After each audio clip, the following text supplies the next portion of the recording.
अस्सलाम वालेकुम वीवर्स, क्या हाल है। आज मैं बना रही थी बड़े पाए। जो पाए आजकल सर्दियां हैं तो मैंने कहा चले आज मैं पाए बनाती हूँ। इसकी रेसिपी भी अपने सब्सक्राइबर के साथ शेयर करती हूँ। ये पाए बनाना थोड़ा सा ट्रिकी होता है क्योंकि ये बहुत अच्छे बड़े पाए जो हैं वो बहुत मुश्किल से गलते भी हैं और अच्छे भी बनते हैं अगर आप इसको अच्छे से मेथड के साथ बनाएंगे।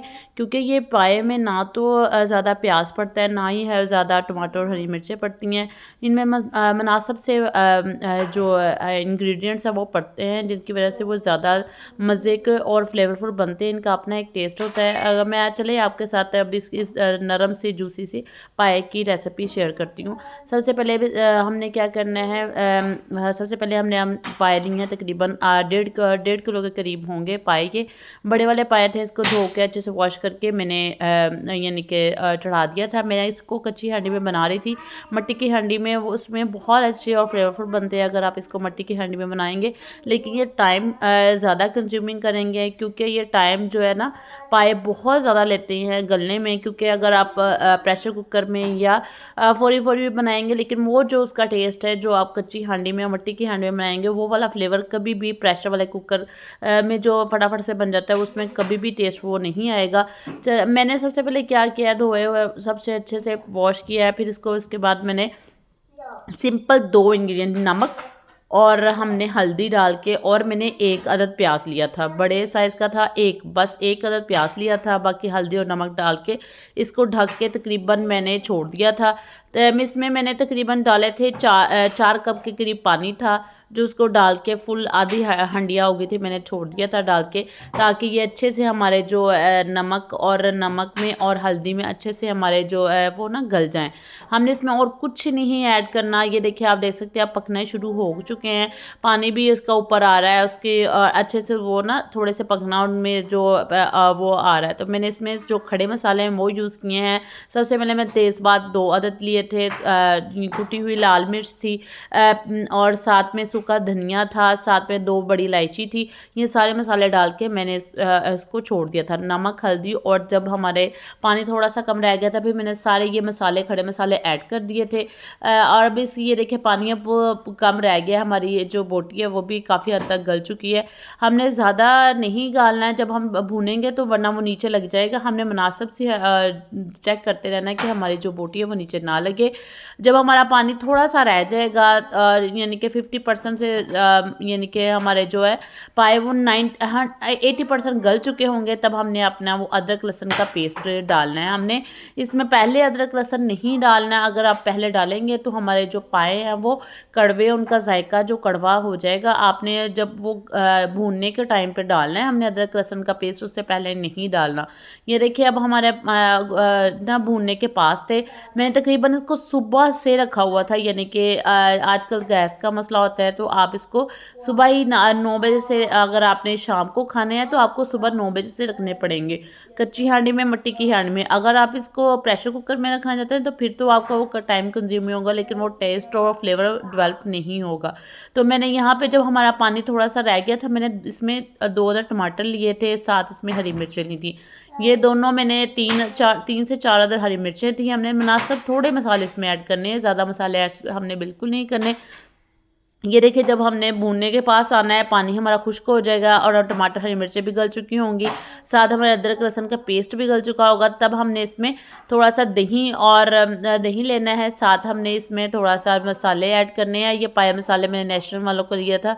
आप चाहें इसको घर के मसाले भी जो हैं उनमें भी सिंपल इंग्रेडिएंट ऐड कर सकते हैं। ब्लैक पेपर ले लें, सूखा धनिया का पेस्ट ले लें, साथ में गरम मसाला ले लें, साथ इसमें थोड़ा सा आप इसमें ज़ीरा पाउडर ले लेंगे। सारी चीज़ों को लेकर आप भी घर में पाए को मसाले में डाल सकते हैं। मेरे पास पड़ा हुआ था तो मैंने इसमें वही ऐड कर दिया।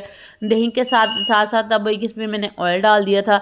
ये देखिए हमारे पाए जो हैं वो गल चुके हैं, वो नीचे लग रहे थे। हमने साथ साथ इसमें तेज़ तेज़ हाथों से हिलाते जाना है और इसको पकाते जाना है। ये देखिए हमारे पाए जो अब जब घी छोड़ना शुरू हो जाएंगे तो हम इसका मतलब हमारे पाए काफ़ी हद तक गल चुके हैं, उनकी बोटी भी गल चुकी है। ये देखिए मैं इसका फ्लेवर टेस्ट करके देखा था तो बहुत मज़े के बने थे, टेस्ट इनका बहुत अच्छा लग रहा था।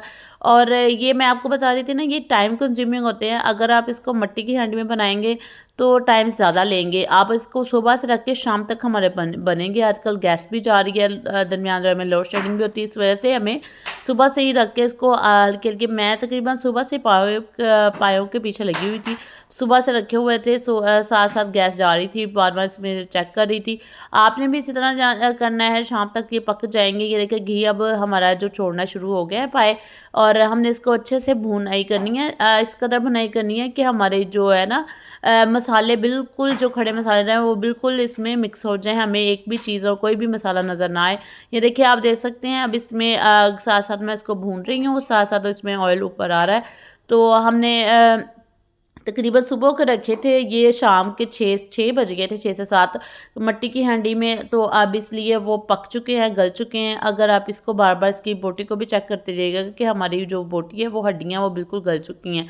तो यहाँ पे मेरे सारे मसाले और खड़े मसाले भी गल चुके थे, दही वगैरह सारा कुछ मैंने ऐड कर दिया था, और इसको अच्छे से पका लेंगे। हाँ, मैं आपके साथ शेयर कर रही थी कि जो पाए हैं ना वो थोड़ा सा ट्रिकी होते हैं। अगर आप इसको सही मेथड से बनाएंगे ना तो बहुत अच्छे बनेंगे। अगर आप इसको जैसे सिंपल गोश्त बनाते हैं वैसे बनाएंगे तो अच्छे नहीं बनेंगे। इसमें थोड़ी सी चीज़ों को ऐड मुनासिब टाइम में ऐड करना पड़ता है। यहाँ पे जब हमारी अच्छे से बुनाई हो गई थी, अब इसको हमने इसमें पानी डाल के छोड़ देना है। तकरीबन 1 घंटा तो ज़रूर टाइम देना है, हमने पानी को डाल के छोड़ देना है बिल्कुल स्लो सी फ्लेम पे, ताकि हमारे जो है ना बोटियाँ भी गलती नहीं, हमारे शोरबा भी जो यखनी है इसकी पायों की वो अच्छे से हड्डियों का जो क्या कहते हैं ना रोगन, अच्छे से हमारे जो शोरबा है या जो हमने पानी डाला है उसमें मिक्स हो जाए, और उतना ही हमारा स्ट्रॉन्ग फ्लेवर आएगा। जैसे हम बाज़ार के खाते हैं बिल्कुल वैसा ही फ्लेवर आएगा।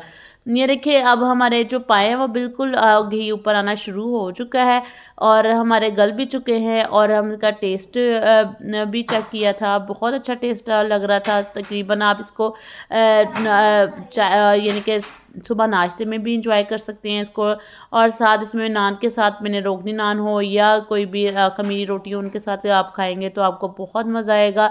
आप ज़रूर इस तरह की रेसिपी घर में ट्राई किया करेंगे, बहुत अच्छे बनते हैं, आप ज़रूर बनाया करें इस तरह की चीज़ें। अगर आप इस तरह की चीज़ों को ट्राई करेंगे आपको पता चलता जाएगा हम इस तरह के खाने भी बना सकते हैं और अच्छे से अपने घर वालों को खिला सकते हैं। अब अगर हम बाज़ार से लेंगे, हमें ये नहीं पता होगा कि इन्होंने किस तरह की धोया भी है, किस तरह का पानी यूज़ किया है, किस तरह का घी यूज़ किया है।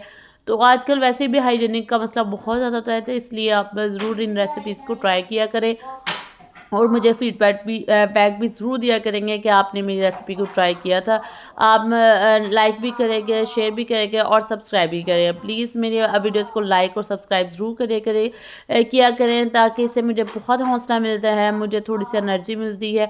यहाँ पे मैंने जब ये घी ऊपर आना शुरू हो गया था तो हमने धनिया और गरम मसाला इसमें छिड़क के तकरीबन फिर स्लो ढक के छोड़ देना, ताकि हमारा जो गरम मसाला है और धनिया का जो है ना मिक्सर वो शोरबे के ऊपर बहुत अच्छा लगता है, बहुत अच्छा मज़े का लगता है।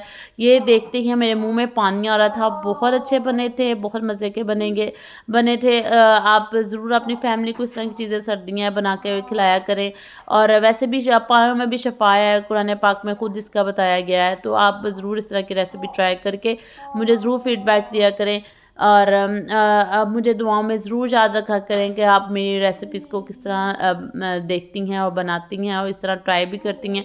ये देखिए आपके सामने मैं ये दिखा रही हूँ ना, तो इतने देखने में ही इसका जो यखनी थी और इसकी हड्डियाँ थी वो बहुत मज़े की फ्लेवरफुल बन रही थी। ना बिल्कुल गला हुआ था गोश्त और ना ही बिल्कुल कच्चा था। ये बिल्कुल दरमियाना, जैसे बिल्कुल परफेक्ट जो पायों का यानी कि बोटी होती है वो बिल्कुल परफेक्ट गली हुई थी, और बहुत मज़े का बना था। मुझे ज़रूर दुआओं में याद रखिएगा। अल्लाह हाफ़िज़।